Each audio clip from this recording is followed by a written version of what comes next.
प्यारे बच्चों, कैसे हैं आप। उम्मीद करता हूं अच्छे होंगे। मैं संजय सर अपने यूट्यूब चैनल में आप सभी का स्वागत करता हूं। आज हम कक्षा 10 गणित द्विघात समीकरण 4.1 के दूसरे प्रश्न को देखेंगे। हमारा दूसरा प्रश्न दिया गया है, निम्न स्थितियों को द्विघात समीकरण के रूप में लिखो। मतलब हमें ये सवाल दिया गया है, हमें द्विघात समीकरण बनाना है, द्विघात समीकरण का हल नहीं करना है। सवाल दी गई है, एक आयताकार भूखंड का क्षेत्रफल 528 मीटर स्क्वायर है। क्षेत्र की लंबाई चौड़ाई के दुगने से एक अधिक है। हमें भूखंड की लंबाई और चौड़ाई ज्ञात करनी है। इसमें बोला गया है क्षेत्र की लंबाई चौड़ाई के दुगने से एक अधिक है। आयताकार भूखंड की चौड़ाई अगर हमें x मान लिया जाए तो लंबाई कितना हो जाएगा, लंबाई चौड़ाई के इससे दो गुने से एक अधिक है। क्षेत्र की लंबाई चौड़ाई के 2 गुने से एक अधिक है, अर्थात हमें लंबाई और चौड़ाई मिल गई। शर्तानुसार आयत का क्षेत्रफल दिया गया है 528।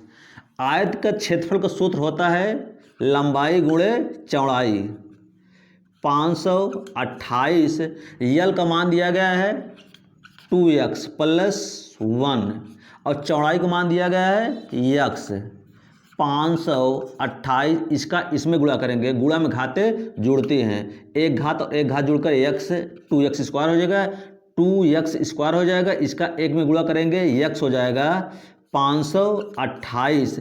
इस 528 को बराबर के इस पार लाएंगे तो हो जाएगा -2x स्क्वायर + x -528 बराबर 0। हमें यही ज्ञात करना था। हमारा अगला क्वेश्चन दिया गया है, दो क्रमागत धनात्मक पूर्णांकों का गुणनफल 306 है, पूर्णांकों को ज्ञात करना है।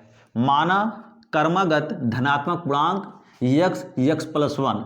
क्रमागत में संख्या में क्या होता है, जैसे एक होता है, एक के बाद दो आती है, अर्थात उसमें एक बढ़ जाता है, इसलिए x + 1 माना गया। पहली संख्या x माना तो अगली संख्या हो जाएगी x + 1। शर्तानुसार इनका गुणनफल दिया गया है, पहली संख्या गुणे दूसरी संख्या का गुणनफल कितना दिया गया है, 306। पहली संख्या लिखेंगे, कितना दिया गया है, x माना है, अगली संख्या कितना है, x + 1। यहाँ गुणा है 306, इसका गुणा इसमें करेंगे x स्क्वायर हो जाएगा, इसका गुणा इसमें करेंगे x हो जाएगा बराबर 306। 306 को बराबर के इस पार लाएंगे, हो जाएगा x स्क्वायर + x, ये प्लस है, बराबर कुछ पार आएगा तो क्या हो जाएगा, माइनस हो जाएगा 306। हमारे दूसरे प्रश्न का यही हल हुआ। अगली सवाल हमारी दी गई है, रोहन की माँ उससे 26 वर्ष बड़ी है, अर्थात रोहन लड़का है, उसकी माँ है, माँ बेटे से ज़्यादा है। अगर हम रोहन की वर्तमान आयु x मान लें, उसकी माँ की आयु कितना हो जाएगा, x + 26, अर्थात रोहन से उसकी माँ 26 वर्ष बड़ी है। शर्तानुसार अगर आयु के प्रश्न में अगर पश्चात कहा जाए तो जोड़ा जाता है, अगर पहले कहा जाए तो घटाया जाता है। इसमें बोला गया है इनकी आयु का गुणनफल अब से 3 वर्ष पश्चात लिखेंगे। x माँ की आयु 26 दिया, 26, इसमें माँ की कितना बोला गया, इनकी गुणनफल, इनकी आयु का गुणनफल अब से 3 वर्ष पश्चात, इसकी माँ में 3 जोड़ देंगे, गुणा, फिर इसके लिखेंगे रोहन की आयु, इसमें क्या करेंगे, इसमें भी 3 जोड़ देंगे, इनका गुणनफल करेंगे। गुणनफल कितना दिया गया है, पहला मतलब माँ की आयु और रोहन की आयु का गुणनफल कितना दिया है, 360। इसको लिखेंगे x + 26 और 29 को, 26 और 3 को जोड़ेंगे हो जाएगा 29, लिखेंगे x + 3 बराबर 360। इसका गुणा इसमें करेंगे, हो जाएगा x स्क्वायर, इसका गुणा इसमें प्लस का प्लस हो जाएगा 3x हो जाएगा, इसका गुणा इसमें करेंगे 29x हो जाएगा, इसका गुणा इसमें करेंगे 29 त्रिका 87 हो जाएगा, 87 बराबर 360 लिखेंगे यक्स स्क्वायर, इन दोनों को जोड़ेंगे 3x और 29x मिलकर हो जाएगा 32x। ये इस पार आएगा 87, ये प्लस है, इस पार आएगा तो माइनस होएगा 360 बराबर 0, यक्स स्क्वायर प्लस 32x।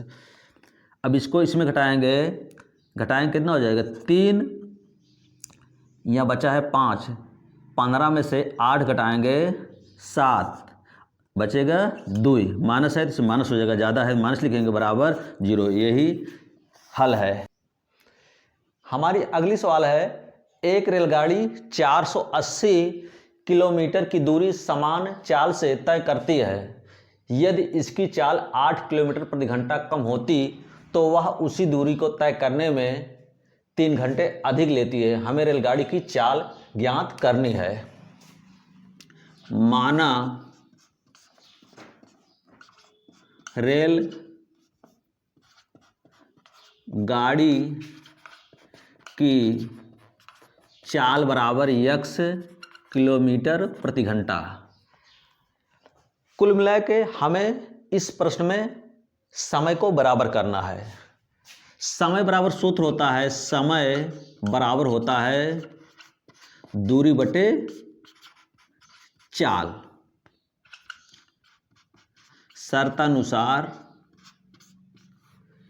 हमें दूरी दिया गया, दूरी फिक्स है। दूरी कितना है 480, व्यक्ति की चाल कितना है x है, तो हमें समय बराबर सूत्र रखना है दूरी बटे चाल, फिर लिखना है 480 बटे x।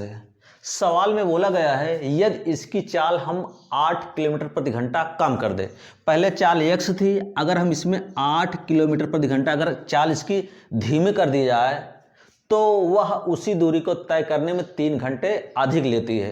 अर्थात पहले चाल x थी, अगर उसकी चाल हम कम कर देंगे तो हमें उस दूरी को पूरा करने में अधिक समय लगेगा। इसका मतलब यह हुआ कि यह वाली 3 घंटे ज़्यादा समय ले रही है। इसमें अगर 3 जोड़ दिया जाए तो दोनों पक्ष बराबर हो जाएगा और हमारा समीकरण बन जाएगा। इसमें हम 3 जोड़ देते हैं तो हमारा दोनों पक्ष बराबर हो गया।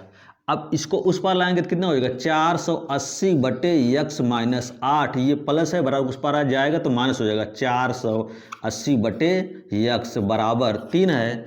अब इसमें लेंगे 480 कामन तो बचेगा 1/x माइनस 8 माइनस 1/x हो गया बराबर हुआ 3। 3 एकम 3, 3 से काटेंगे 3 एकम 3, 3 छंग 18 हुआ। ये गुणा है तो इधर आएगा तो भाग हो जाएगा 1/x माइनस 8 माइनस 1/x बराबर, ये गुणा है तो इस पर आएगा तो भाग 1/160। इसको हल करेंगे, लेंगे